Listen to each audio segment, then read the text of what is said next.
Mr. White, I think we can start, if that's good with you. Yep, Your Honor, we are streaming live. Howard, Thank we can you. go on the record. Mr. Okay, Howard. Hubbard. Yeah, we're on the record. Good, you ready? Excellent, we are on the record. I call case 20-F-0043, application of Garnet Energy Center LLC for a certificate of environmental compatibility and public need pursuant to Article 10 of the Public Service Law for construction and operation of a solar generating facility located in the town of Conquest, Cayuga County. Good evening, ladies and gentlemen, all participants. My name is Maureen Leary. I am an administrative law judge for the Department of Public Service. And with me this evening is Administrative Law Judge Greg Sayre and Administrative Law Judge Michelle Stefanucci from the Department of Environmental Conservation. Together, we are responsible for presiding over this proceeding, including the public statement hearing this evening. We are also responsible for the development of a complete record in this proceeding, and we will probably make recommendations about this project to the New York State Board on Electric Generation, Siting, and the Environment, also referred to as the Siting Board. They are the ultimate decision maker in this case, and their criteria, etc., is set forth in the Public Service Law, specifically Section 168. I'd also like to introduce and thank our representatives from the Department of Public Service Office of Consumer Services, Mr. Joseph White, who is assisting us with the hearing this evening, as well as Ms. Sangeetha Kalis. Thank you for being here. So just to move directly to what the project is about, I'm going to make my remarks as brief as possible before we get to our speakers this evening. This hearing is being held pursuant to a notice issued by the Secretary of the Department on January 12th, 2022, regarding the proposal by Garnet Energy Center, a wholly owned subsidiary of NextEra Energy Resources, LLC, for authorization from the Siting Board to construct and operate a commercial scale solar electric generating facility.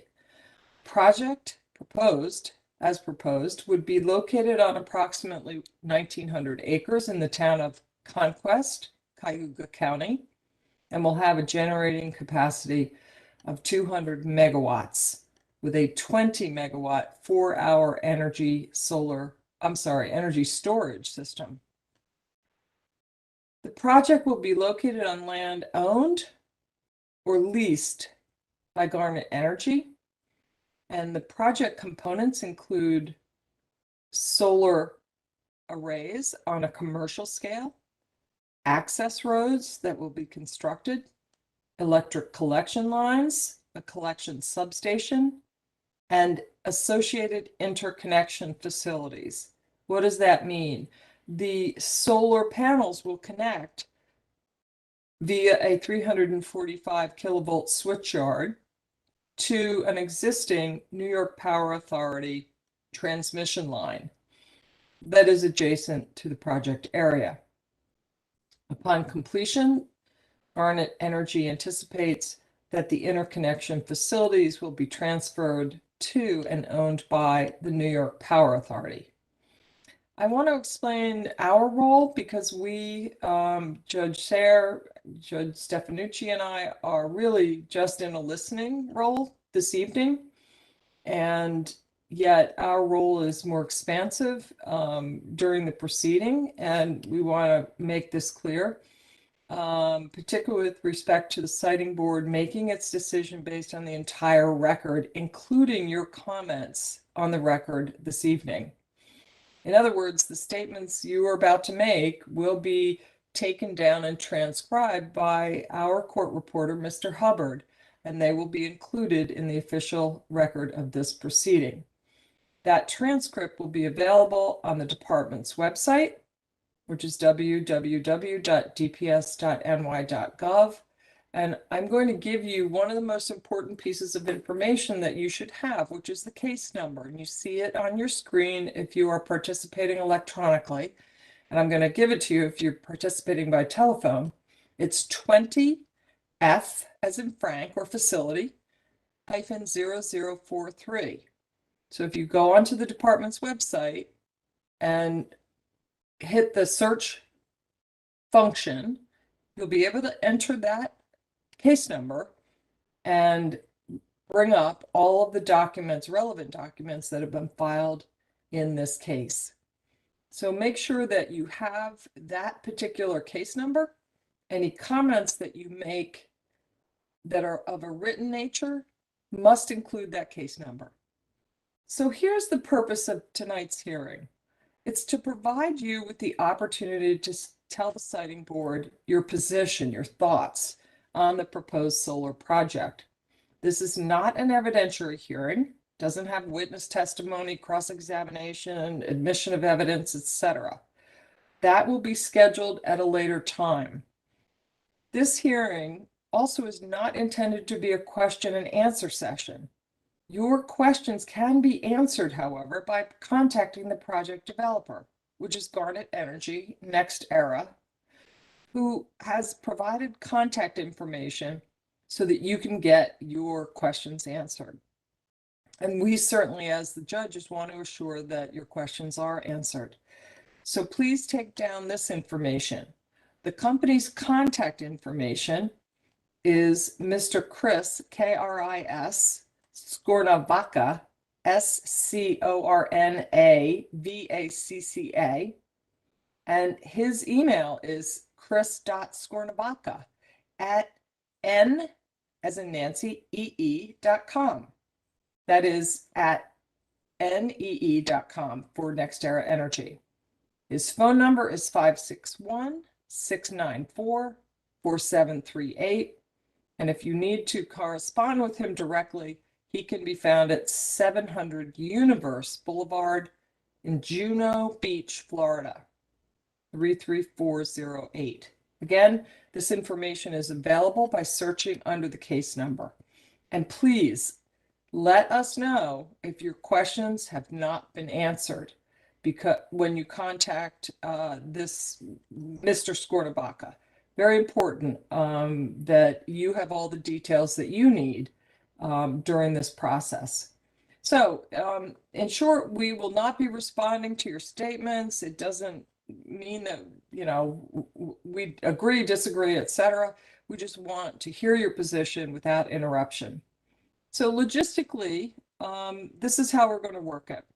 I will call speakers one at a time, and I will start with those participating through their computers electronically.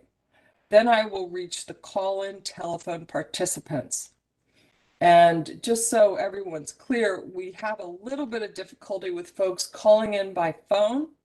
So please remember this. If your name is called and you are calling in by telephone, you need to press *3 so that Mr. White and we, the judges, can see that you are ready to submit your comment. For those, that's for the telephone participants. For those who are participating by computer, we can actually see your name, and we will unmute your line and advise you as such.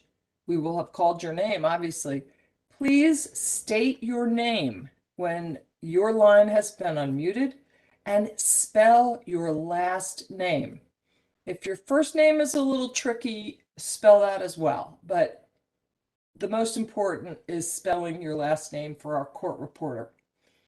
And finally, please speak clearly and slowly for the court reporter so that he can accurately capture your statement for the record.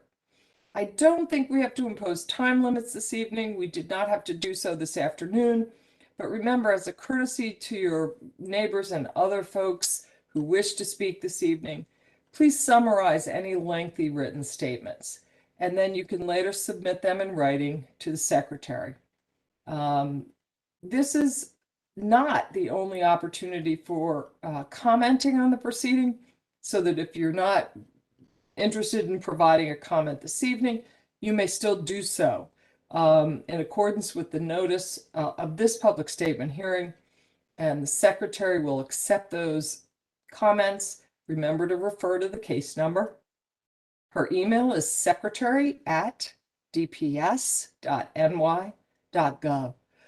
The secretary also accepts comments by regular mail and by telephone. So let me begin. Sorry, one more piece of information. And we ask that you provide comments by May 1st, 2022. One of the things many people don't know is that Article 10 proceedings like this have a 12-month clock. So the siting board must act on the application within 12 months. And that's why we have to set somewhat of a deadline for receiving public comments into the record, which we've set as May 1st, 2022. So let the record reflect that we have completed the logistical instructions. And Mr. White, are you prepared to call our first speaker? I think it might be Tyson Hubbard.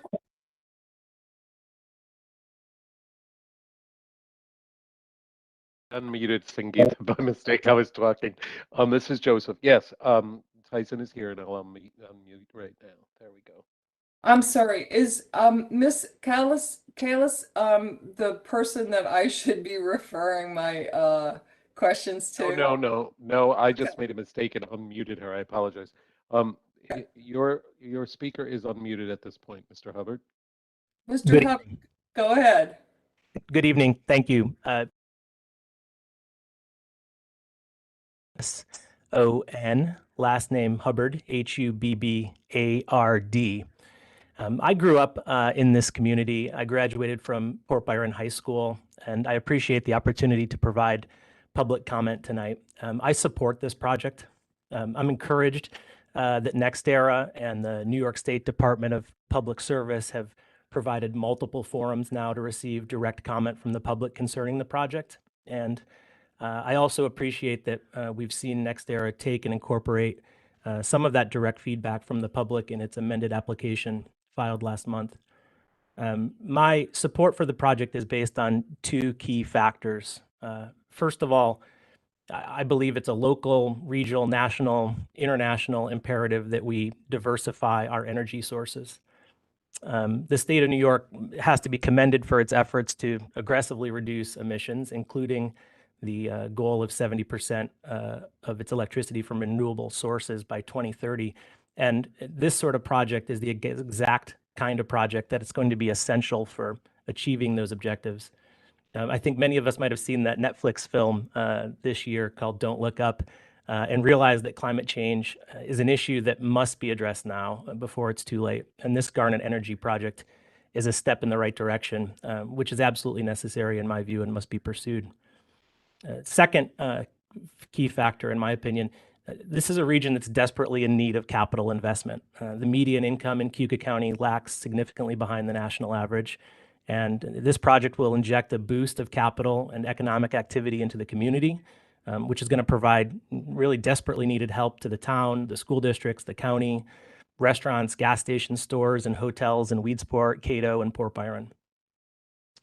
And finally, I know that some of the sort of comments from weeks prior or months prior have expressed a concern that the project would interfere with kind of the agrarian nature of the community and would burden the capacity of the local farming community by, using farmland. But we all know that farming is a hard living, and over the course of the past, 40 or 50 years, I think we've all seen just in our own communities, right, just a drastic reduction in the number of family farming enterprises. And it's because those farmers aren't able to make it work economically. And one of the ways that a farmer stays afloat is to diversify his income stream. So my grandfather grew corn and soybeans in Cayuga County for his entire life. And he also, on the side, installed wood burning furnaces in the winter. He sold grain bins to his fellow farmers. And later in his life, he leased one of his farming hills, to a cell phone tower. All of those revenue streams allowed him to continue his farming operations despite the ups and downs. And it seems to me that that's exactly what the farmers involved in this project are pursuing. Each of the farmers, as I understand it, intend to keep farming, and they've established succession plans to ensure that with an injection of capital related to this project, that their small farming operations will be able to continue. So in that sense, rather than harming the farming community, I see this project as something that's going to enable these landowners to perpetuate and likely expand their farming businesses in the community in order to provide for a new generation of farmers. So with that, I appreciate your time and your attention this evening. Thank you. Thank you, Mr. Hubbard. I think the next speaker is Joe Bielowitz. Mr. Bielowitz, are you on the line? Not seeing him. If you I do not see Mr. Bielowitz. if you are a call-in user, you're going to need to press *3 so Mr. White can identify you. Okay, let's move on. We'll come back if Mr. Bielowitz comes into the hearing. I think the next speaker is Susan Merrill. It's Merrill? Your Honor, Susan, oh, someone did raise their hand, Your Honor. But Susan, I'm sorry. Good. no, they raised their hand after you called on Susan. But Thomas Merrill did call in, and I don't know if they're from the same phone number or not. Let's unmute the person whose hand is raised, if that works. Okay, we can do that. Yep, thank you. You have been unmuted. Yes, this is Joe Bielowitz from Oh, Conquest, New Hey, Mr. York. Bielowitz. Hello. Go ahead, make your statement, but please spell your last name. Yep, it's Diellowicz. Thank you. Go ahead with your- I am okay. I appreciate your time. I am not in support of the project. I actually work in the field of electrical generation myself and have worked on solar facilities. And I feel like there's many key points which I'll submit in writing. However, some of which are the impacts to wildlife, migratory waterfowl being one of them. The fence is concentrating the local whitetail population, which right now is under the effects of the EHD disease that's spreading throughout New York. That'll only be exacerbated. However, my main concern is that the solar facilities such as this, they provide a lot of risk to the local area as far as a fire risk. And they also utilize a lot of funds that are provided by the end user and through various zero emissions credits, etc. Currently installed in the third quarter of 21, there's 3,132 megawatts of solar already installed in New York State. Annually, because of the region we're in, we only output 5,443 kilowatt hours of solar. Conversely, the two other zero emission sources in New York being hydroelectric power and nuclear power, nuclear being the closest to the Conquest area within 50 minutes, all three of New York's nuclear reactors in operation. And currently their output, their installed capacity rather, is 3,338 megawatts with an annual output of 26 million megawatt hours. And what I feel is projects like this are going to take advantage of the funding through NYSERDA and other sources, and in the end, it's not capable of meeting the needs of New Yorkers. Running at a 30% capacity factor at best in this region, basically we're going to take a lot of prime farmland and we're going to turn that into unusable farmland. We're going to affect wildlife, and we're not going to see a return on investment as end users and taxpayers in the state of New York. So that is my main reasons for being against the project, followed by the the jobs that will be created will only be very temporary jobs, and the overall impact they've told us before is about 3 full-time positions. I don't feel that 3 full-time positions in Cuba County is going to make a significant impact to the community financially. So I appreciate your time, and I will submit my further comments in writing. Thank you. Thank you. Our next speaker is Susan Merrill. Ms. Merrill, if you are a call-in user, please press *3 to raise your hand. I see Mr. Merrill. Your line has been unmuted. Someone did raise their hand, Your Honor, so I unmuted them. Okay, we Hello? also have, yes, Ms. Merrill, would you please Yeah. spell your last name for the court reporter and proceed? Yes, it's Merrill. Thank you for letting me speak tonight. I live on Slayton Road in the town of Conquest. NextEra is proposing to use the miles of town and county road right-of-ways on Slayton, Schooley, Montana, O'Neill Road, Spookwood Road, County Route 38, and Cooper Street for their buried 34.5 kV collection lines. These lines will be used to connect various solar sites to their substation on Cooper Street. I'm requesting that the New York State Board on Electrical Generation, citing an environmental restricting NextEra from using the road right-of-ways for their buried collection lines. We request that our road right-of-ways be reserved for utilities serving the good of our community and residents, and not for a private company's needs. If companies that do not directly serve residents on the road are allowed to congest the road right-of-ways, it could discourage or even prevent utilities from using the right-of-ways to serve the community in the future. If the siting board allows NextEra to use the road right-of-ways, NextEra must be required to relocate their facilities as needed. If NextEra's buried lines are impeding or preventing utilities from serving the community and residents' needs must come before a private company.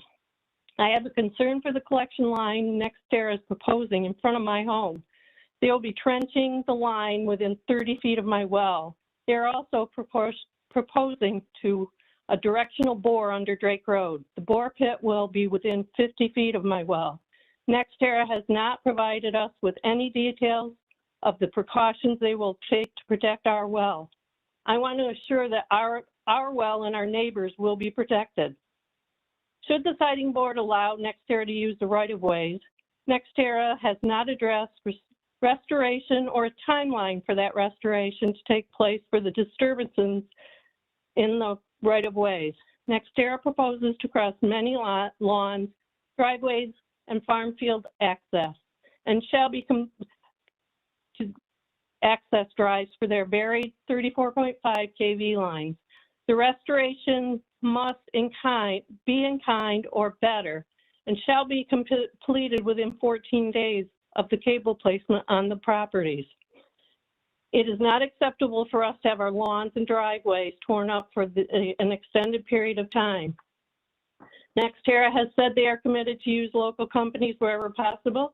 Well, we have at least one landscape company located within the projected area, and I would like to see companies within that project area given first opportunity to perform this restoration work.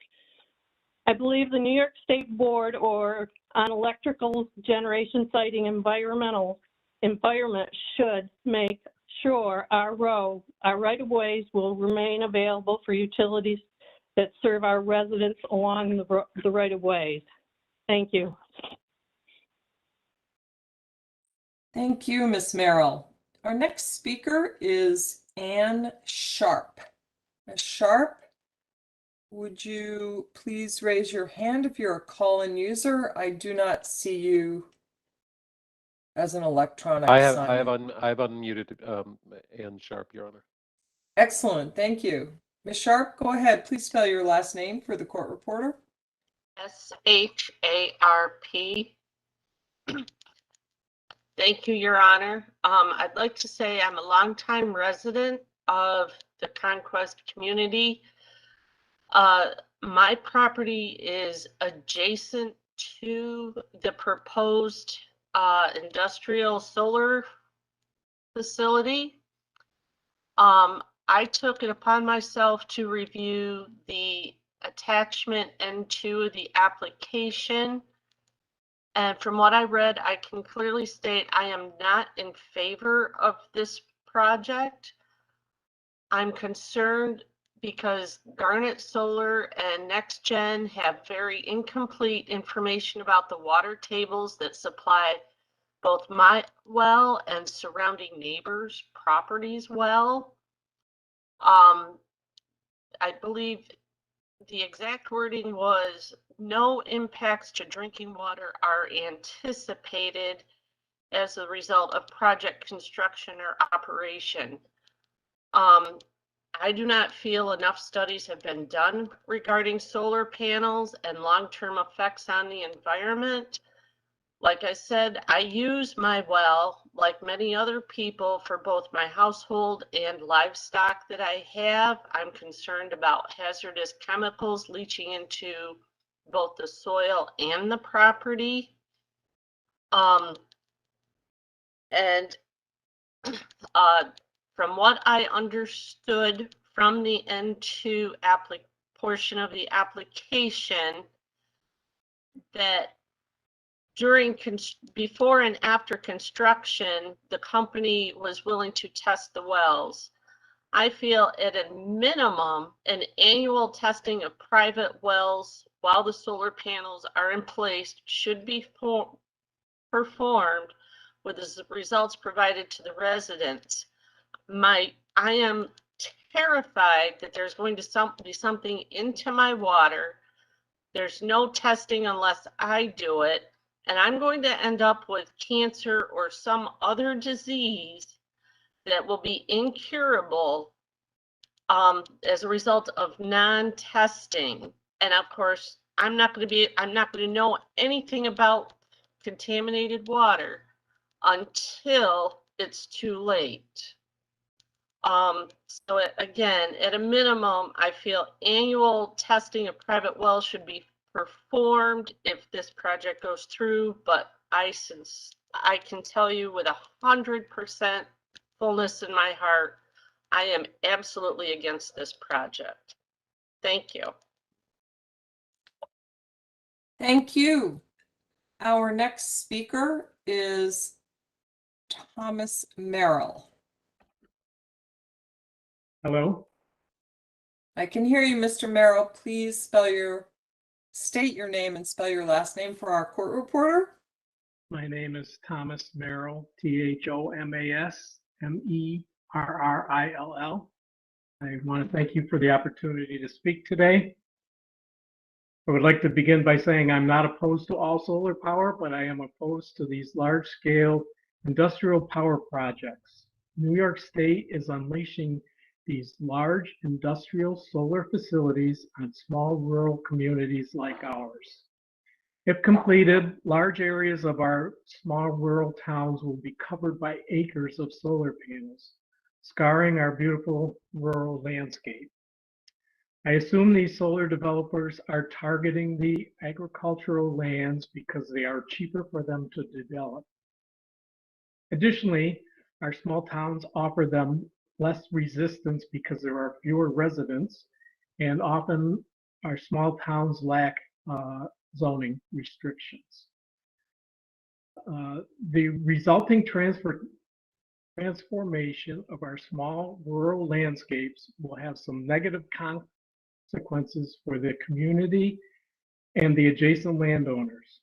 Our state and country seemingly lack a realistic energy plan for the future. They forsake proven, reliable, low carbon, and carbon-free energy solutions for more land-intensive and much less reliable alternatives that will leave us very vulnerable.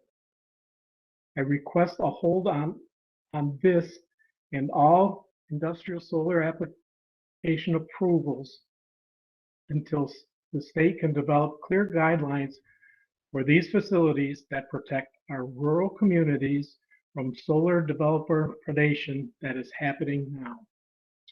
My home address is 10787 Slayton Road, Weedsport, New York, 13166. My wife and I are new residents to the town of Conquest. We were drawn here for the rural and agricultural character. As a youth, I grew up in the country working on a neighbor's dairy farm for most of my teenage years. For much of my adult life, we lived in the village of Baldwinsville in the neighboring county of Onondaga. And we longed to get back to the country to enjoy the beauty of the rural country setting. In 2020, we bought our country home only to find out later that our neighbor had leased his land to Garnet for a massive solar facility that is being planned in the area. We were devastated to find out the house we just bought would have an unobstructed view of a 50-acre field of solar arrays. NextEra is not proposing any visual mitigation for our unobstructed view, none. Additionally, we will not be able to drive in any direction from our home without driving by acres of solar arrays. The solar arrays are currently proposed to be just 50 feet off the road with no visual screening from the road. This is unacceptable to us. I want to refer you to Appendix 11-2, Enlarged Site Plan L 1.25 of the application, which shows the south side of the solar arrays on Steve Reed's property on the west side of Drake Road. My property is not shown on this or any landscape plan, but borders directly to the south of Mr. Reed's property.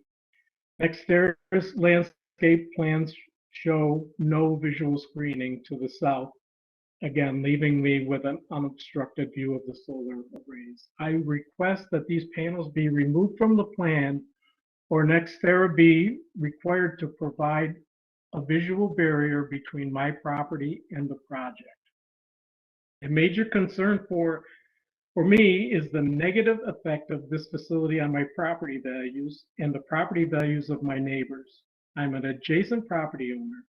My property is as close as 400 feet to one solar array field, 700 feet to a second, and less than a half mile to 3 other solar array fields. Some of my neighbors will have solar arrays as close as 250 feet to their homes, and some fear their homes will be unsaleable. A chilling thought for any homeowner.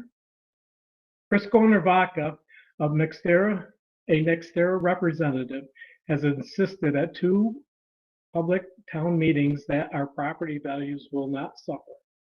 Mr. Skornavaca made a claim at a public meeting for another NextEra solar development in a neighboring county that property values could actually increase as a result of the facility. Of course, these are general statements, and he never speaks specifically about the adjacent landowner's property values. Mr. Skornavaca has never offered us one bit of evidence to support his claims. Property value studies I have found were largely based on much smaller 1 megawatt to 20 megawatt projects and did not address the project 10 times larger. Studies I have found that suggest that as the size of the project increases, the negative property value impacts to adjacent landowners also increase. One study suggested that homes 3 miles or more away from the facility could see an increase in property values, but that same study suggested the homes closer to the solar facility could suffer a loss. The homes closest to the solar facility would suffer the greatest property value losses. Because I found no studies that were remotely similar to our situation, I can only make inferences that a direct negative impact, I will see a direct negative impact to my property value and the other adjacent landowners as well. As an adjacent landowner who recently purchased my home A hit on my property values could have negative impacts to my family's financial security. I've provided links to some of the property value studies that I found on the DPS website. I posted those links on a separate comment, and I would be willing to provide those again if requested. New York State Article 10 process does not require applicants to perform a property value study, or for that matter, to address property value impacts at all. Consequently, the industrial solar developers like NextEra continue to make unsupported claims regarding property values near their facilities.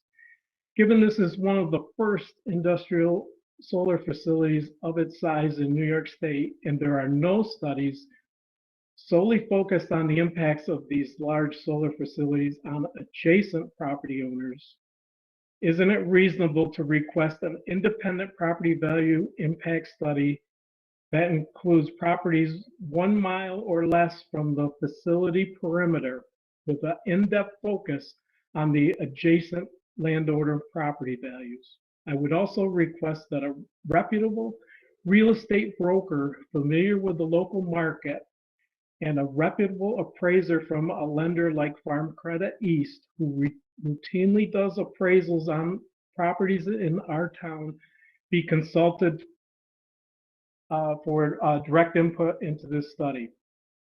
As the self-appointed approver of these applications, New York State must assume the obligation to the residents of our town to make sure we are protected against property value losses from this project. Additionally, the siting board has the obligation to work with the adjacent property owners towards mitigating all the negative impacts we are faced with. If the state is determined to push these huge facilities on small towns, they must make sure we are treated fairly. Thank you for the opportunity to express my concerns.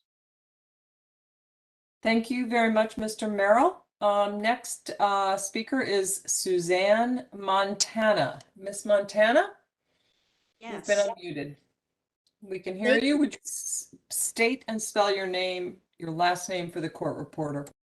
My Suzanne is spelled Suzanne, Montana, Montana, just like the state.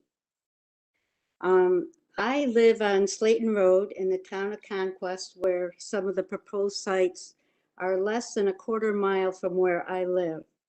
I have been a resident in the town of Conquest for 48 years.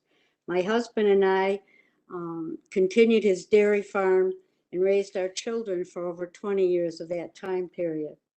I became a member of the planning board, and I am also a member of the Conquest Against Industrial Solar Coalition. For the sake of my comments, I am speaking for myself and not as a member of either the planning board or coalition. As a longtime resident who is very concerned about the future of our community, I am opposed to the solar project for a number of reasons. I am alarmed at how much farmland in our township is proposed to be converted to solar panels. Exhibit 4 of the updated application by Garnet spells out land use and how many acres or percentage that are in the town of Conquest as designated within the ag district. In my opinion, how they spell out the number of acres, the percentage being converted, is downplayed. They cite the acres or percentage for this project and then cite in Cuyahoga County that it is, quote, only 0.3%, unquote, of all lands designated as ag districts for this county. This same exhibit indicates an increase of just shy of 30 additional acres of prime farmland to be utilized for this project. Instead of 435.6 acres, it is increased to 464.7 acres. Table 4-2 of this exhibit indicates that 42% of the overall acreage being utilized for this project is identified as farmland. Table 4.4 of this exhibit shows that 10.2 acres of farmland will be utilized for access roads. A little less than half of the solar panels will be placed on farmland classified as ag, as mentioned on page 25 of this exhibit. For the proposed farmland sites in the town of Conquest, most of this acreage is visual from the various roads in our township, specifically Slayton Road, Drake Road, Cooper Street, Route 38, and Spook Woods Road. These proposed sites are not all flat, but rolling and hilly. It is my understanding, based on the maps, that the panels will be visible from the road. Only where there are homes that will be visually impacted is it proposed to be screened. The roads mentioned follow the terrain of the area, rolling, curving, sharp hills. Given the placement of these panels on rolling and or hilly areas, it may impact the driver's ability when the sun hits these panels a certain way, causing momentary blindness. How does Garnet propose to minimize this potential problem? The amount of electricity these panels allegedly will create, wasting acres and acres of farmland, will never be sufficient enough to do away with the need for our nuclear power plants. Look at the state of California. They are doing away with nuclear and pushing to rely solely on solar and wind and continue to have blackouts. California, where it is warmer and sunnier than upstate New York. We live in what is considered a snow belt region, and our winters tend to be gray and snowy. I cannot understand how this will create as much electricity as it is suggested. What will Garnet do when we get a tremendous amount of snow and the panels are completely covered with more than 3+ inches of snow, possibly for days? Will the panels be strong enough to support the weight of the snow? Will they still be generating electricity or simply relying on the battery storage?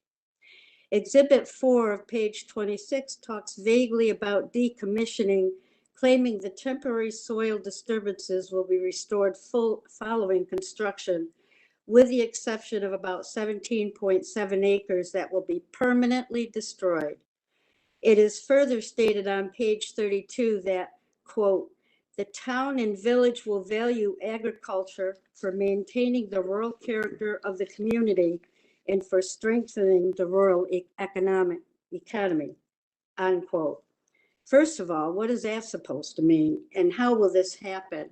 And it further cites, quote, Brutus and Wheatsport will retain valuable farmland and provide opportunities for ag business to grow, unquote.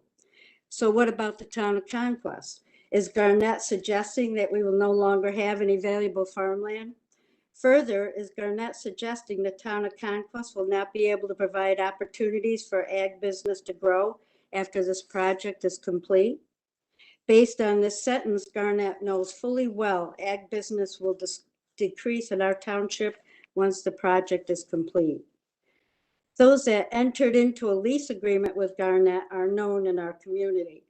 While I do not begrudge their choice to accept quite a profitable annual income for the next 30 years, this will do nothing for our township.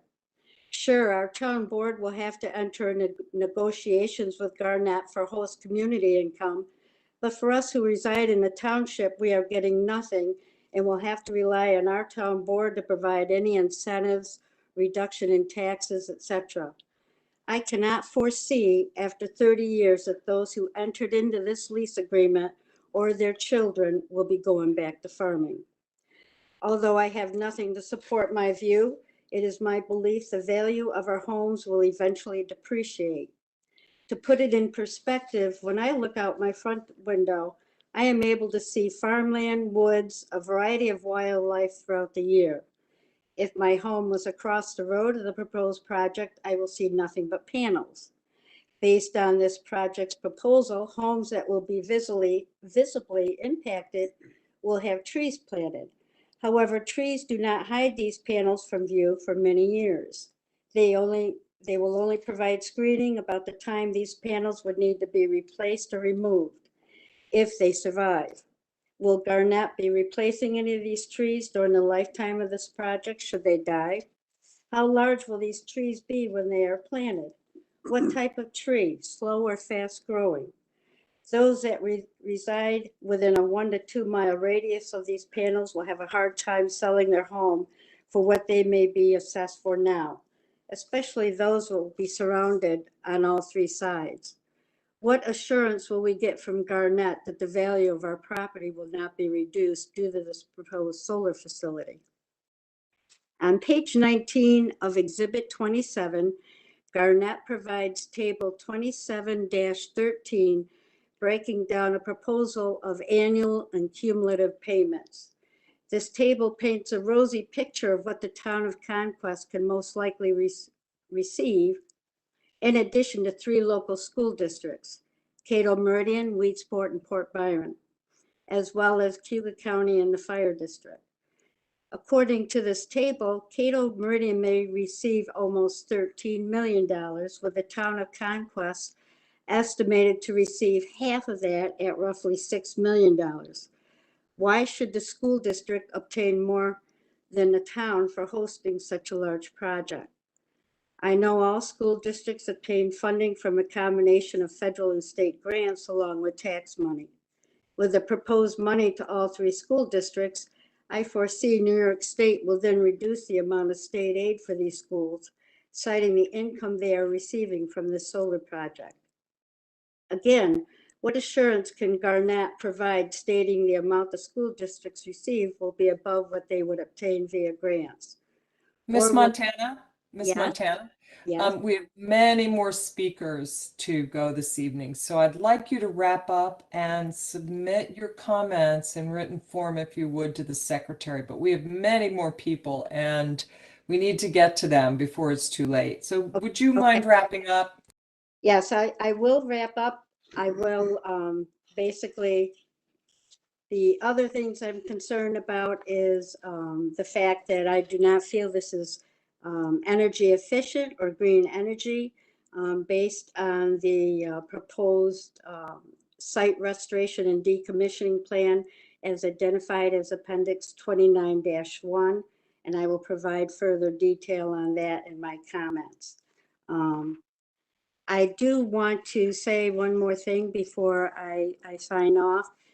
There is Paul Bramble that had put in for a telephone call tonight to be able to speak, and he is sitting next to me just based on the fact that there's technical difficulties. And I also have Bob Vogel, who had also asked to submit comments, and he also is here. So I will say thank you again for your time, and I will post this on the website. And I hope you give both Paul Bramble and Robert Vogel a chance to speak. Thank you. Thank you. I see Mr. Granville as a registered speaker by telephone, but we're happy to have whatever connection he can make. But our next speaker is Charlie Randall. Mr. Randall, I want to ask you, first of all, do we have Mr. Randall? Yes. Mr. Randall, did I see you're from IBEW? Did you provide a statement at the 1 p.m. public statement hearing? Yes, ma'am, I did. So do you feel that it's necessary for you to provide that another statement tonight? No, not at this time due to the amount of people that we have. Great, because your statement certainly is in the record already. If you had something different to say, we welcome it, but I appreciate if you could, step aside and let's allow other speakers to provide their comments. Thank you. Thank you. Okay, Mr. Robert Vogel is our next speaker. Mr. Vogel, are you available? Yes, Your Honor, thank you. You want me to spell my last name? I do, thank you. Vogel. Okay. Sure, go ahead. Okay, so I've got a short brief of information to segue into my comments, okay? I have 6 comments. I understand now the concern with time, so I'm going to try to rifle through these as fast as I can, and you can manage me if I wander too much, okay? So My name is Robert Vogel, and together with my wife Christine, we resided in our home in 1997. Our home is adjacent to the solar arrays for the entire 480 feet of our west property line and approximately 1,000 feet of our south property line. Our property is depicted in key map reference C.436 and C.437 of the January Garnet Article 10 submittal document.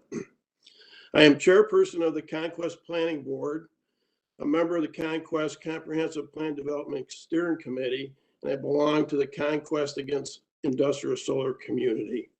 I am not providing any comments on behalf of any board, committee, or group that I belong to. If I mention any planning board or town board item, it's only from text that was brought up in a public meeting. Okay. My approach to the comments was I referred to two main document sets of the Article 10. One was downloaded last August from the Garnet site, which is over 4,800 pages. And the second was just recently downloaded from the site. It was about 1,500 pages. So totaling about 6,300 pages. I just would like to add to that I'm aware of numerous residents who have applied countless hours of their personal time reviewing these documents to try to understand the solar project. Okay. My comments include important aspects of the community structure to help put in perspective how Conquest has evolved recently since learning of the proposed project for our town.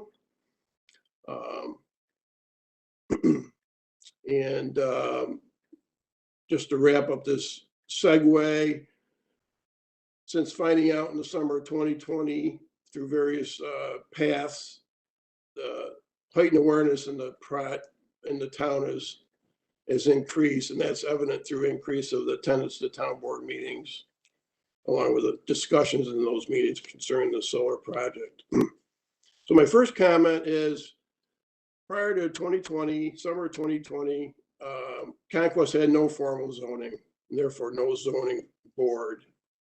And these shortcomings still exist today. The Article 10 document submittals often mention that Conquest has no zoning also. For some land use type regulations within Conquest, the town applies what they call local law number 2, it's a dwelling law. This is an important reference because the Garnet Article 10 document submittals often refer to and consider the local law 2 to support their analysis or points of view for the project design. Okay, one example of where the local 2 and the Article 10 documents overlap each other is with the subject of setbacks, where the Article 10 documents prescribe at least a 50-foot distance from project to public road right-of-ways. The Article 2 local law prescribes at least 75 feet distance from building line to center road. Not to get into the weeds, but I think these examples are important. Other one where the Article 10 prescribes 100 feet from project to non-participating residential property lines. The local law 2 prescribes at least 25 feet. With this comparison, the Article 10 concludes several times that the project fulfills the requirements of existing town law, which is the correct conclusion. However, in all fairness to the community, for when the project takes into consideration local law 2, the local law was created over 20 years ago and could not possibly have taken into account that the law would need to apply to constructing a very large industrial-like facility such as a solar project. Though the local law may not matter in the case of a utility-sized solar project, the Article 10 document submittals weigh heavily on the local law as a basis for creating proposed setback distances. Am I okay so far, Your Honor?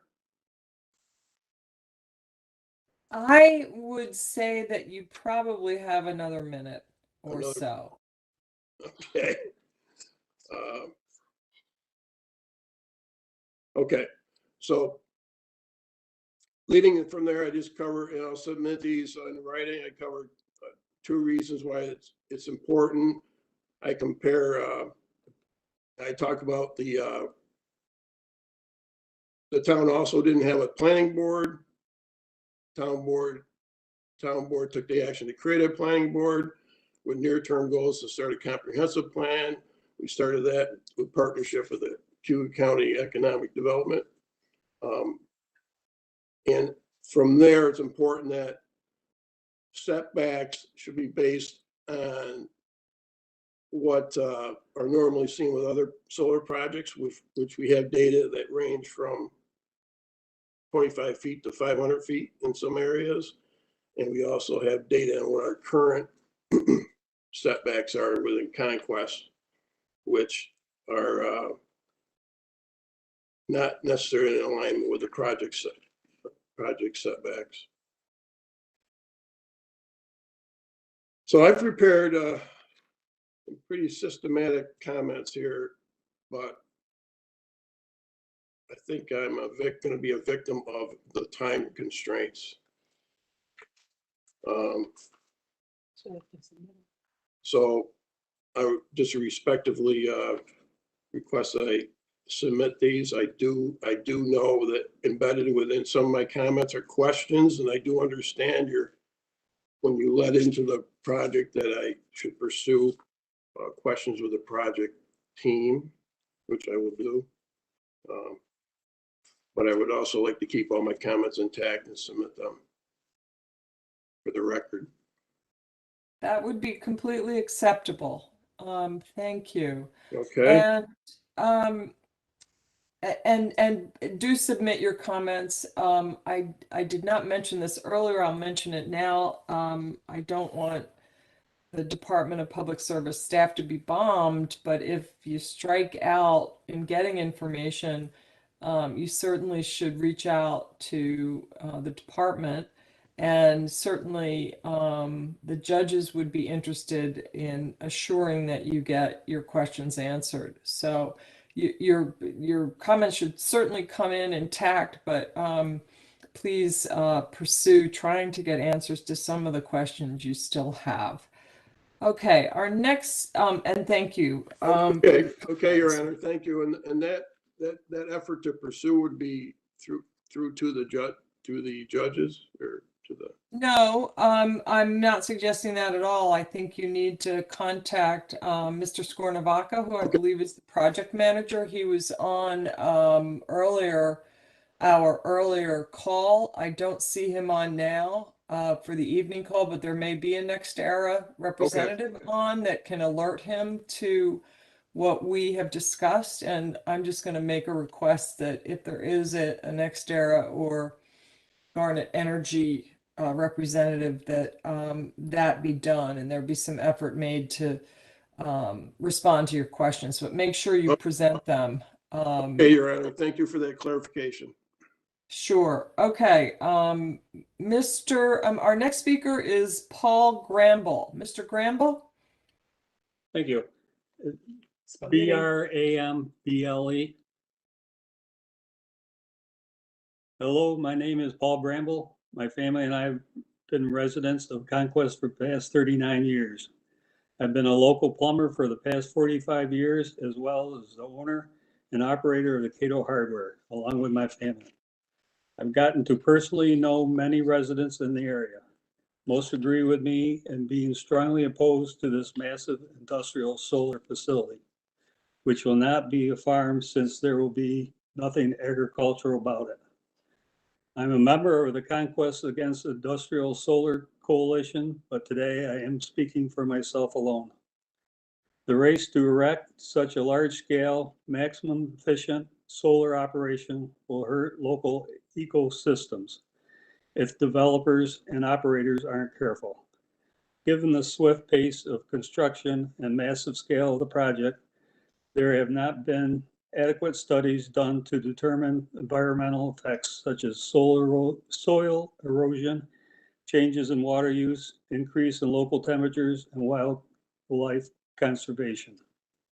When fields are stripped of vegetation and fences are erected in areas inhabited by deer, coyotes, fox, rabbits, plant pollinators, and insects, the movement of wildlife and plant growth are restricted and the ability of fauna to feed and breed are hindered.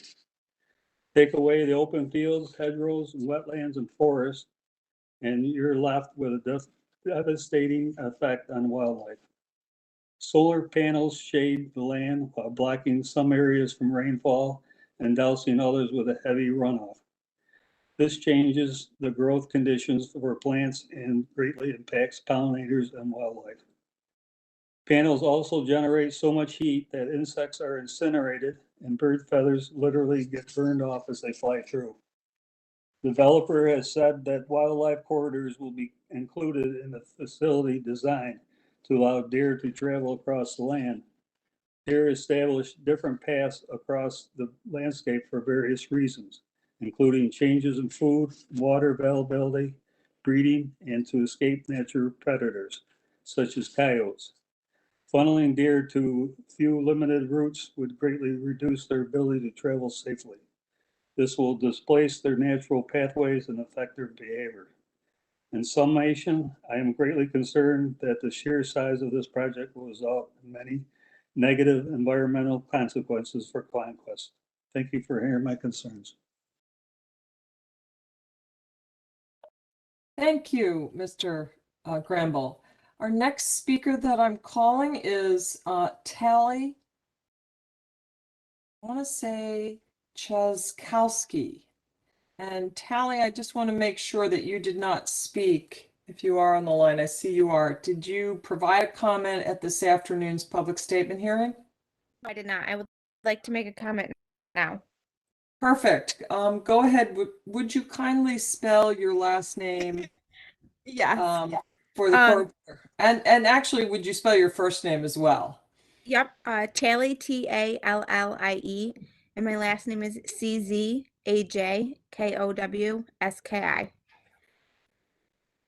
First, I'd like to state that I am not in favor of this solar project. To a majority of the residents that live in Conquest, Conquest is not just a tiny little town.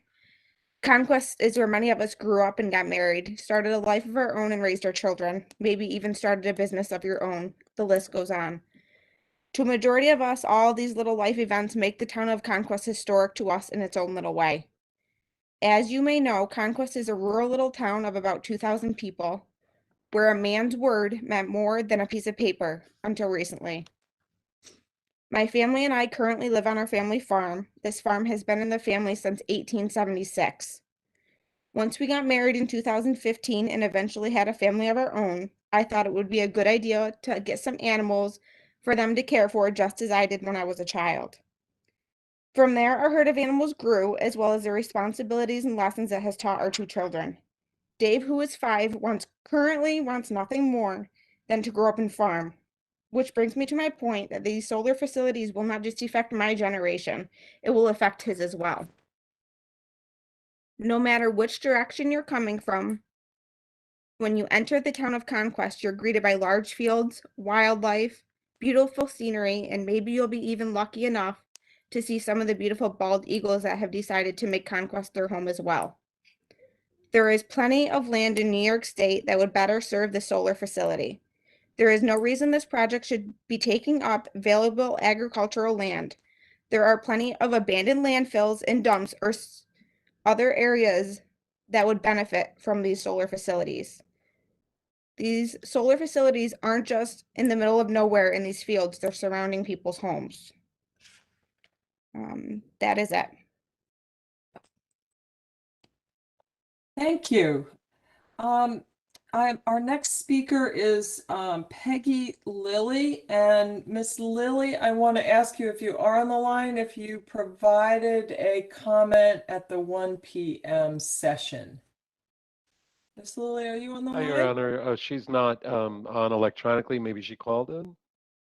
Okay, Miss Lilly, if you have called in, please press *3 on your phone so I can discern whether you would like to make a comment that's different than the one that you provided at 1 p.m. Not seeing her, Mr. White, so let me call the next speaker. Next speaker is Kimberly Moretti. Kimberly Moretti. Miss Moretti? Yes, ma'am. Great. Would you spell your last name for the court reporter, please? Sure. I'll spell my first name too because it's a little different. It's Kimberlee, Kimberlee. My last name is Moretti, Moretti, hyphen, Knopf, K-N like Nancy, A-U-F like Frank. Go ahead. Yes, thank you for the opportunity to comment on the Garnet Energy proposed 200 megawatt industrial solar facility in Conquest, New York. I wish to address, excuse me, the visual impact as it affects me on 11049 Cooper Street and as it affects the entirety of Cooper Street. Specifically, from attachment C of the application sheet C.326, coordinate B-6, there is a substantial field of solar arrays on the south side of Cooper Street, southeast of my home. The ground slopes up very sharply from Cooper Street to the power lines, making the entire solar field visible at all times. Because of the sharp slope, the proposed 5 to 6 foot tree plantings by the developer to mitigate the visual impact will be completely ineffective. In other words, this is a window dressing in an attempt by Garnet to appease those of us who will be impacted by this project, a solution that appears on paper to solve the concerns we have, but it really doesn't. Also on sheet C.326, coordinate A1, west of my residence, another substantial field of arrays. Again, the ground slopes up very sharply towards the west, making a large portion of the field of arrays clearly visible from my home. There are no screenings or plantings of trees or shrubs to mitigate. This is unacceptable for the reasons I just stated. Finally, on sheet C.326, coordinates F-1 and F-2, southwest of my home, on the north side of Cooper Street, just past where the power lines cross the road, there is to be a substation and an interconnection with power lines clearly visible at all times from my property. There is also substantial negative visual impact in traveling to and from my home in either direction. On sheet C.330, coordinate B12, a substantial field of arrays on the east side of Cooper Street, which will be visible from driving north and south. On the same sheet, C.322, several arrays will be clearly visible from the road while traveling east or west on Cooper Street.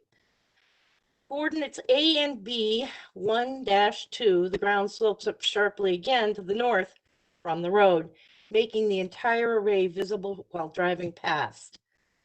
Coordinate A, 4-5, solar arrays, again, clearly visible from Cooper Street due to the slope of the field and lack of adequate mitigation. Coordinate D and E, 5, the proposed laydown yard arrays will be clearly visible to the south while driving on Cooper Street. Of course, an important element of this visual impact is the potential for glint and glare. The developer has commissioned a study by Page Power, P-A-G-E, same word, P-O-W-E-R, to examine glint and glare from the roadways. Page Power conducted their study only on State Route 38 and County Route 17B, which is Slayton Road. Their reason for ignoring all the other affected roads in the project area can be found in their appendix 24-2, page 18, where it states, and I quote, "Most of the roads surrounding the development are considered local roads. Assessment is not recommended for local roads where traffic densities are likely to be relatively low. Any solar reflections from the proposed development that are experienced by a road user along a local road would be considered low impact," end quote. So I guess it's too bad if you live or travel on O'Neill Road, Montana Road, Schooley Road, Cooper Street, Drake Road, or Spookwoods Road. The developer clearly considers any glint or glare you experience as low impact. It is just acceptable collateral damage. I am a retired New York State registered nurse, and I'm also a published wildlife illustrator. We have lived here for 30 years, and if there had ever been the prospect of moving here with a potential for an industrial site erection on this property or any of the surrounding properties, we would never have bought this property. I have lived overseas as a child. I lived in college towns, rural areas across the Midwest. I lived in big cities, Hamburg, Germany, New York City, but we chose to live here for the peace and the beauty that Cato has to offer. That's all I have to say. Thank you very much. Our next speaker is Roger Kayaza. Mr. Kayaza. Available? Oh, I see him. Your line has been unmuted. Would you please state your full name and spell your last name for the record? Yes, my name is Roger Kayaza. That's Caiazza. I've been following implementation of the Climate Leadership and Community Protection Act, or the Climate Act, since its inception. My comments tonight focus on compatibility of the Garnet Energy Center with evolving Climate Act requirements for responsible solar development necessary to protect New York's agricultural sector and environment. My primary concern with the Garnet Energy Center is its impacts on the agricultural sector. In particular, the project will remove 841 acres of productive farmland from agricultural use. As long as New York State incentives for the development of renewable energy exist, the complete decommissioning of this solar electric generating facility and full resumption to agricultural use is not likely. Therefore, the proposed action will permanently affect these farmlands. In my opinion, it's irresponsible that current state policy encourages a land rush of unrestricted solar development. It's inappropriate to permit solar development to convert prime farmland in agricultural use for the following reasons. The Climate Act has a net zero target by 2050 that requires 15% sequestration. One of the strategies to meet that target is soil carbon management. Taking productive farmland out of production hinders that goal. The New York State Energy Research and Development Authority has an agricultural technical working group, and they're developing a smart solar siting scorecard to encourage responsible siting of renewables on agricultural land. The scorecard lists 5 areas to avoid: prime agricultural soils, farmland and active cultivation, forested land, wetlands, and grasslands. It's appropriate to delay approval until these recommendations for responsible solar siting can be incorporated into the permit. The working version of the smart solar scoring system rates agricultural land protection as most important, with just under half the total points allocated to avoidance and mitigation agricultural protection. I don't think there's any doubt that the Garnet Energy Center would score very poorly for agricultural land protection.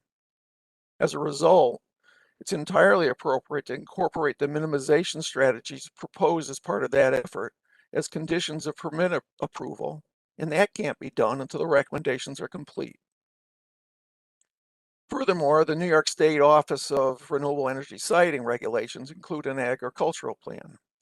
The plan is supposed to be consistent with the New York State Department of Ag and Markets guidelines to the maximum extent practical, to avoid, minimize, and mitigate agricultural impacts to active agricultural lands.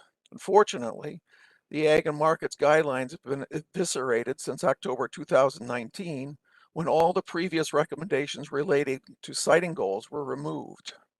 Previous guidance explained that the department discourages the conversion of farmland to non-agricultural use. In prepared testimony in the Trulina Solar Project application, it was noted that, quote, this effort is in accordance with Section 4 of Article 14 of the 2018 New York State Constitution, which provides for the conservation of agricultural lands, end quote.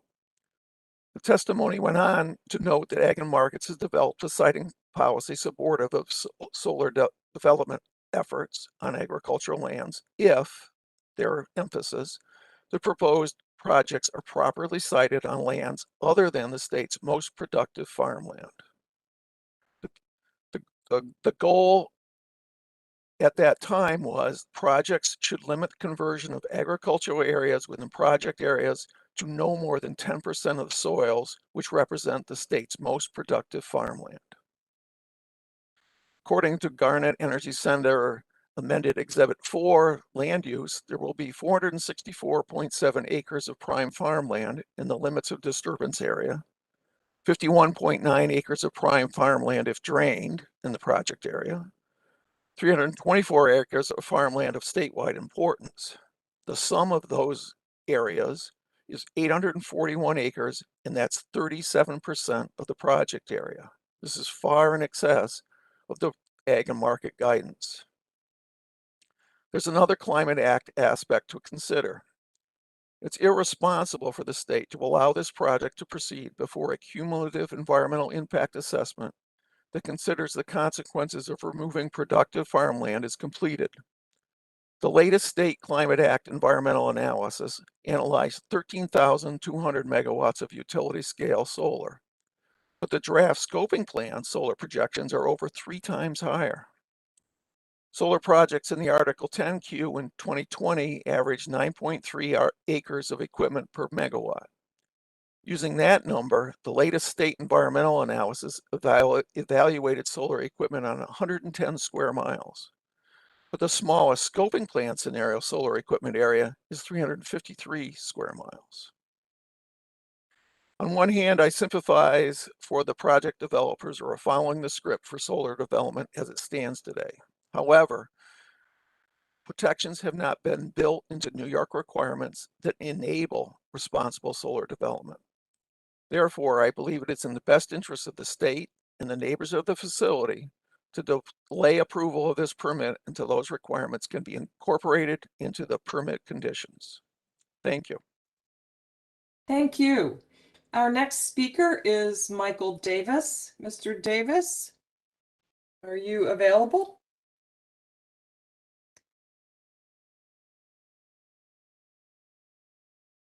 Okay. Possible Mr. Davis called in. I don't see Davis on our list. I typed in the name and nothing's coming back. So he could be a call-in user.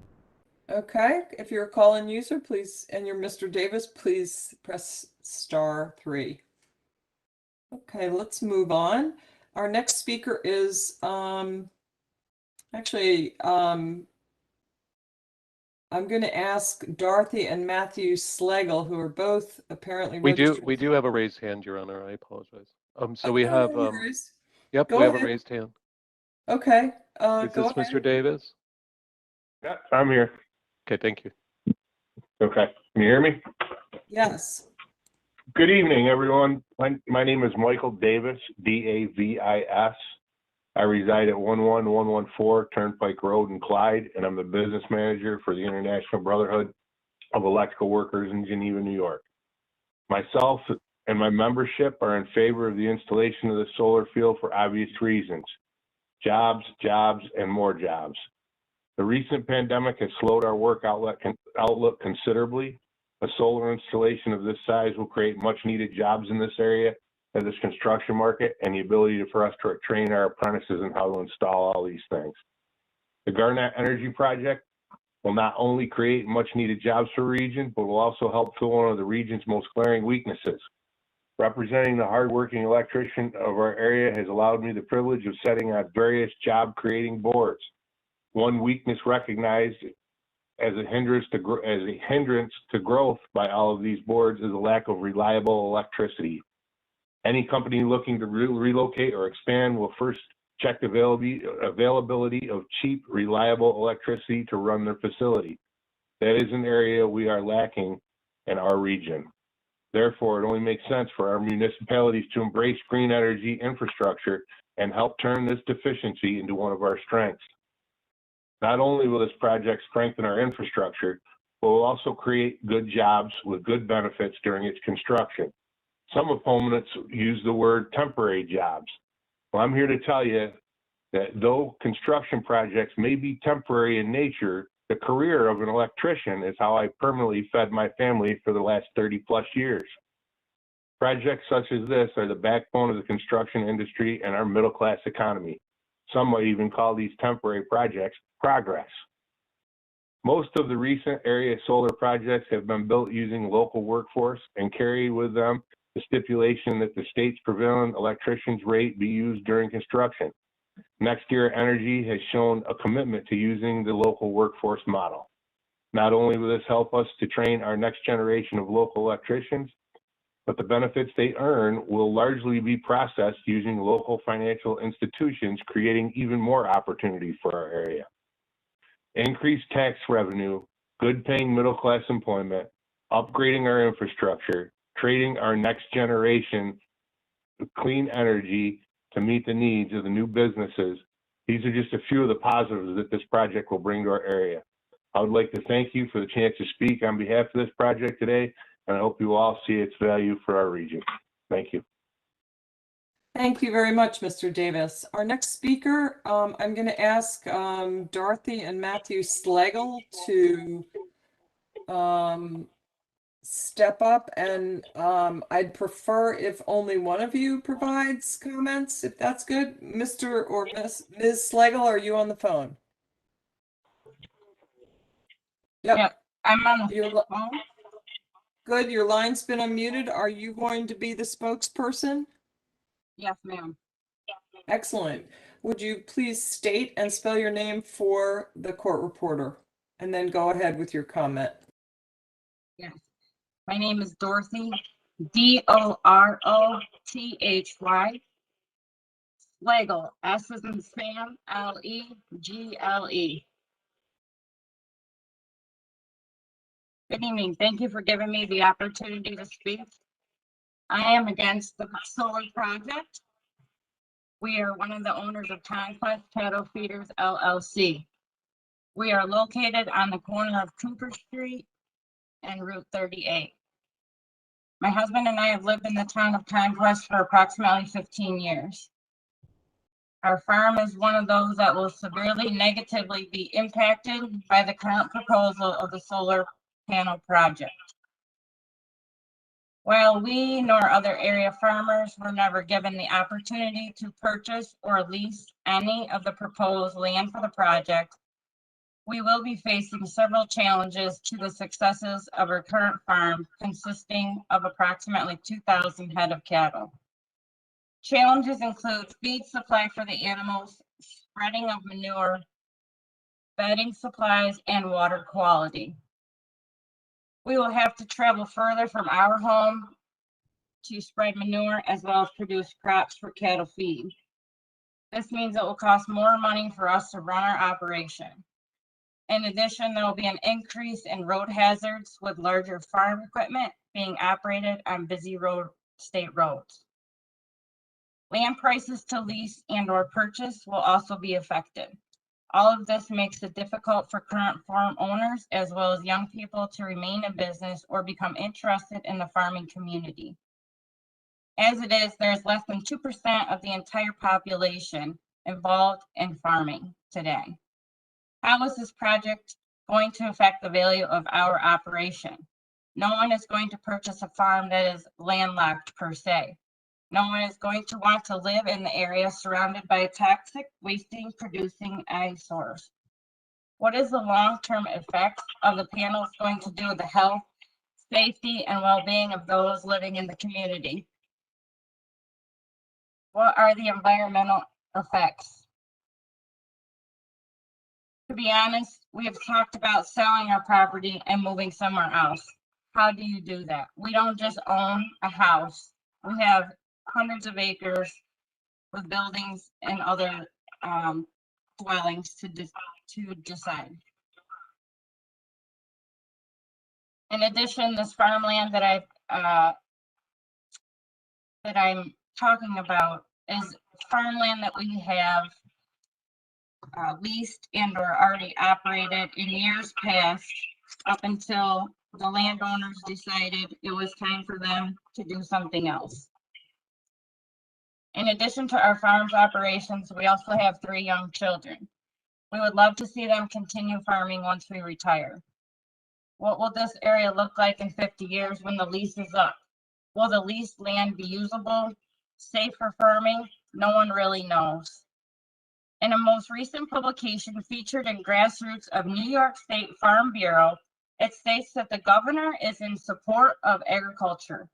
How can government state officials say this language when this solar project is sucking up some of New York's best prime farmland?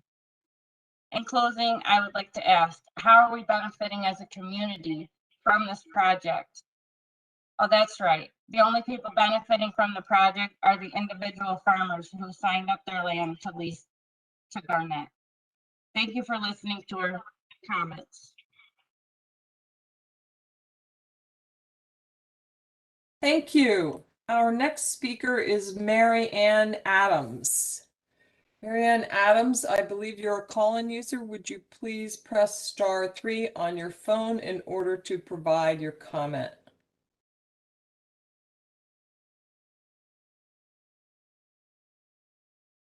Do we see Miss Adams, Mr. White?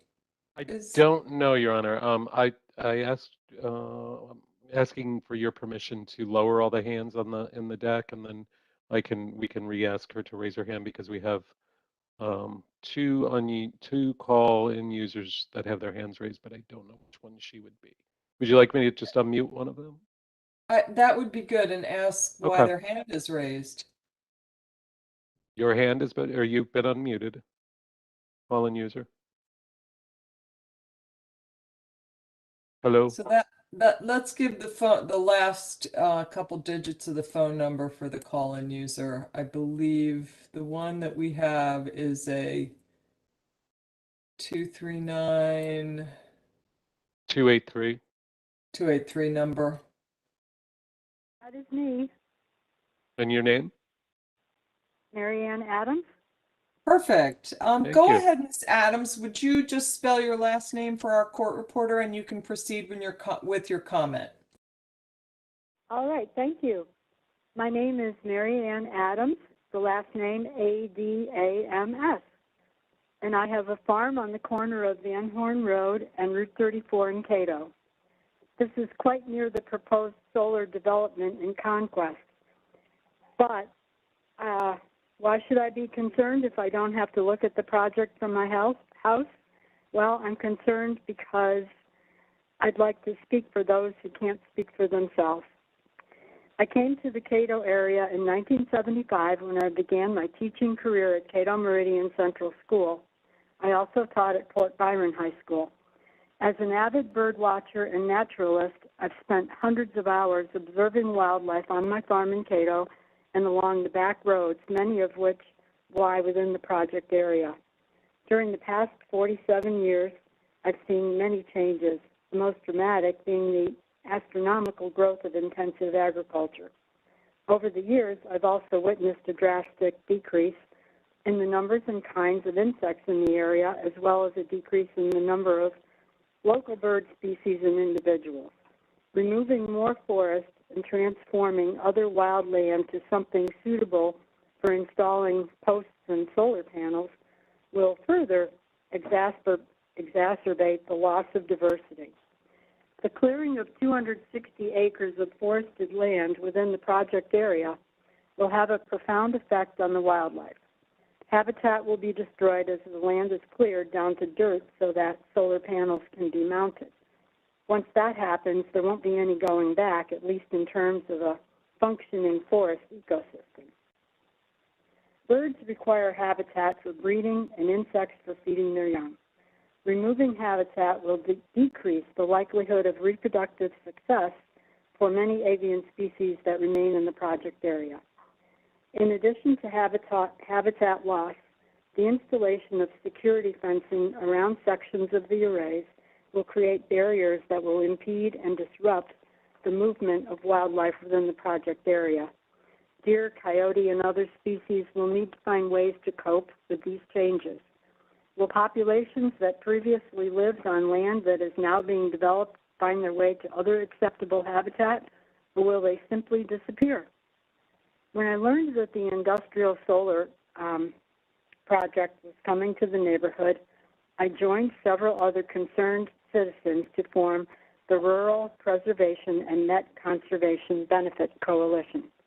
I was hoping that if the project were to move forward, that Next Era Energy would give back for the privilege of transforming the land in our backyards and for eliminating a large part of the current ecosystems within the project boundaries. In 30 years, although the developer might agree to restore the land to the condition that it was in before development, the phrase restoration to the most reasonable extent practicable is certainly open to interpretation.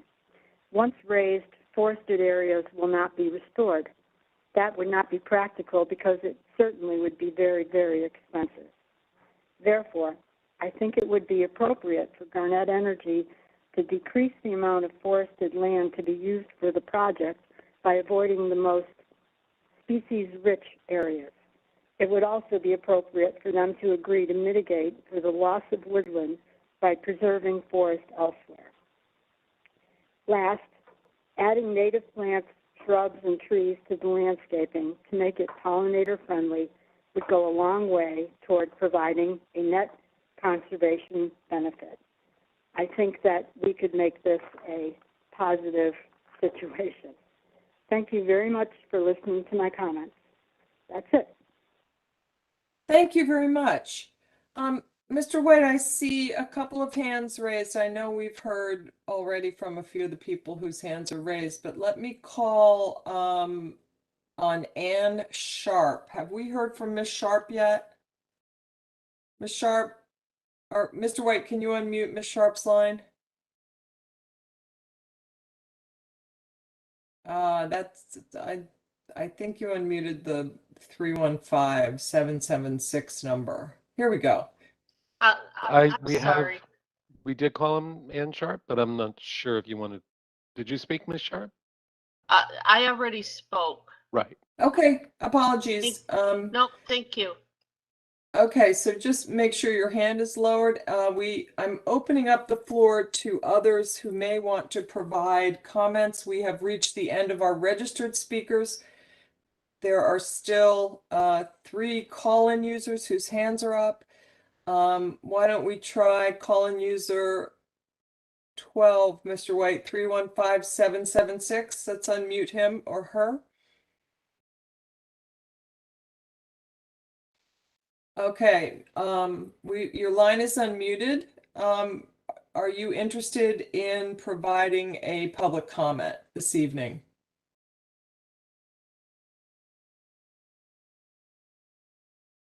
Okay. I see there is a registered speaker that did not get to, I don't believe got to speak, Eric Primrose. And that was from earlier today.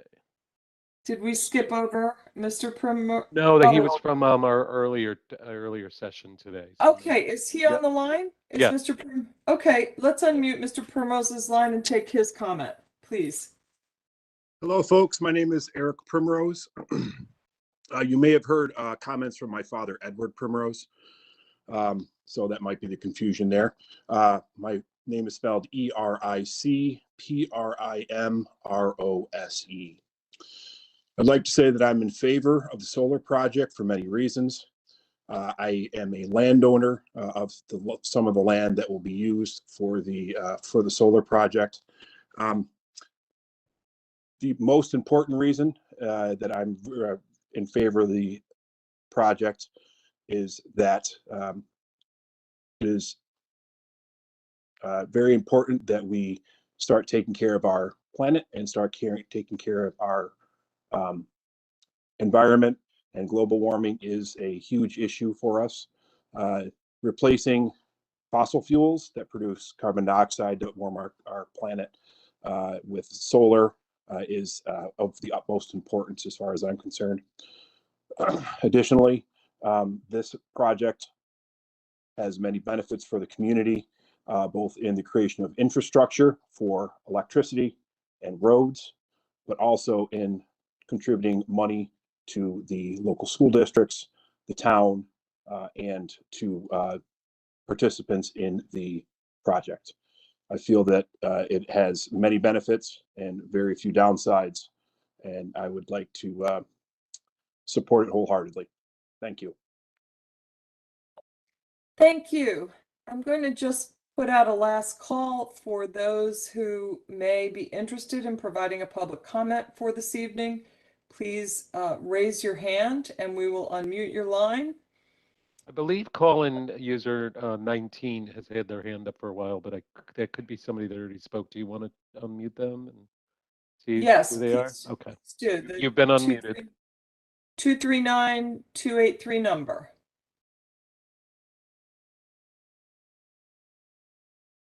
Call-in user with the number beginning 239-283. Are you interested in providing a comment? Okay, no, Okay. not speaking. I just And then did. the other user, Oh, hello? okay. You there? That was Mary Ann Adams. That's me. Oh, hi, Okay. we're gonna mute you then. Okay, so the next one is the 315-246. I don't know. They might have I spoken. think we may have called, but let's go back at it again. Okay. Call-in user phone number beginning 315, area code 246. Are you interested in providing a public comment? Yeah. Hello. This is John Daly. He's registered. Yes, I'm using my wife's number. Then, excuse me, let me get rid of one phone here. Okay, yes, I couldn't connect on the internet, but this is John Daly, D-A-L-Y. And have you got me? Yes, go ahead. Oh, okay. Okay, I'm against the solar leasing. Solar leasing is removing valuable farmland from production. Often, older farmers are leasing the land and taking a golden parachute, thus depriving the younger generation to pursue a career in agriculture. It also inflates the value of other land with the opportunity for owners to lease. This competition will lead to increased acquisition costs for farmers to buy or lease land. Farmland has a high value today, and any landowner could sell to younger generation and receive millions for their retirement. Very few, if any, homeowners in the district could retire with this kind of income. It further disrupts the rural character of country living. Meetings I have been to, the developers have referred to the farmers as partners, yet none of the meetings I have been to, the partners have not been there to explain to their neighbors how they are bettering the community. In the interest of transparency, the siting board and state should publish the revenue, tax credits, and any monies the developers are receiving from the state. It is easy to determine the revenues the farmers are receiving. Solar energy is moving forward and the wealth is concentrated to the farmers and developers. The homeowner is receiving none of this. These still have to buy their electricity. In the interest of fairness, it would be better to give solar panels to the homeowners for the roof so they would receive the tax credits and free electricity. Also, throughout the state, there are areas of marginal land and vacant land that would be better suited to solar without disrupting the local agriculture. They promote this as a multi-year lease that can or will be restored to farmland at the end of the lease. I ask, will there no longer be a need for electricity at the end of the lease? Another issue is fencing the solar land will keep out the wildlife and force them to seek food on other farmers' land. It's a normal cost of business we deal with feeding the wildlife, but this will unfairly burden us with feeding more. It should not be fenced. Full disclosure, I am a farmer that was offered millions and turned them down. I am making a decent income and a younger generation will farm it someday. If I wanted to retire and sell it, I could receive more money than I could ever spend. If I wanted to lease it for solar, I could receive a lot more and effectively remove it from use for future generations. Solar leasing is just an option for farmers to exercise their right to American greed. Furthermore, I value and respect the neighbors and neighborhood and would not inconvenience them for the sake of greed. In summary, I would like to comment on Tyson's first comment. He talks about farming as a hard job and needs additional revenue. We've been farming a long time. We've had bad years. Right now, that's not the case. It's the best job in town. There's a waiting list that want to farm. To kind of let the cat out of the bag, farming is a good job, a good income. The farmers in solar, he talks about capital investment. You cannot invest in more farmland without taking it away from others. Land is a zero-sum game. Bottom line, farmers are selling their souls and contributing to the decline of rural life quality. We use land while we are here, and a good steward leaves land in better shape. There's no economic reason for farmers to lease for solar other than greed. Solar is okay, but not on good farmland. Thank you. Oh, just a minute. Hello, this is Linda, and I wanted to add something that I didn't say today. So my name is Linda Daly, D-A-L-Y. So what we have here is also an inadequate discrimination laws. You know, they talk about race, sex, age, disability, national origin, color, but the biggest problem with discrimination is discriminating against the poor. And the reason why that law has never been changed is because people in power don't want it. But discriminating against the poor is the most serious problem, and that's strictly what this is happening across the nation. The reason the solar are on the farmland is because these people are poor and they don't have the resources to fight. They don't have the laws in place, and the government has let these companies get in there and get those laws changed. So the local people don't have a say. The laws need to be changed. You won't see these executives or these people making these changes in our nation looking at solar panels circling their property. They have the beautiful views. Thank you so much. Thank you.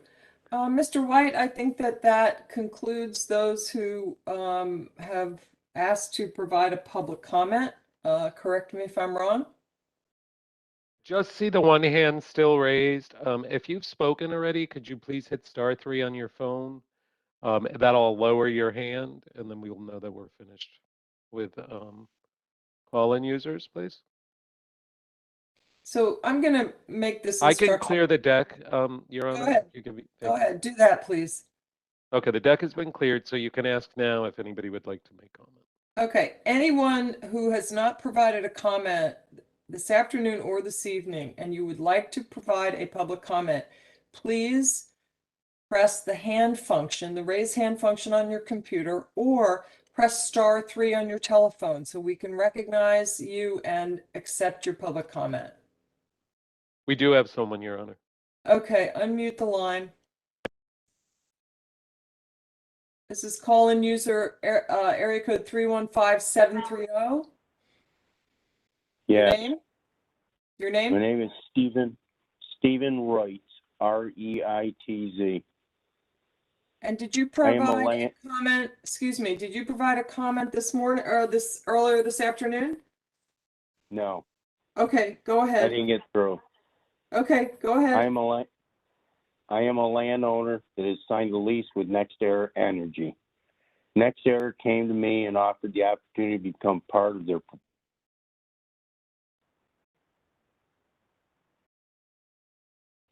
After careful consideration, I decided this opportunity was best for myself and my family. Thank you. Sir, you cut out. You cut out. I don't know if your phone went, oh, there was one sentence in the middle of your statement that we might not have heard. Sir? Okay, what do you want? You want me to restate Your it? Honor, would you like him to repeat the last two sentences of his statement? I wasn't. This is a court reporter. Yes, I would like him to repeat. Thank you, Howard. These Thank two you. sentences. Okay, thank you. After careful consideration, I decided this opportunity was best for myself and my family.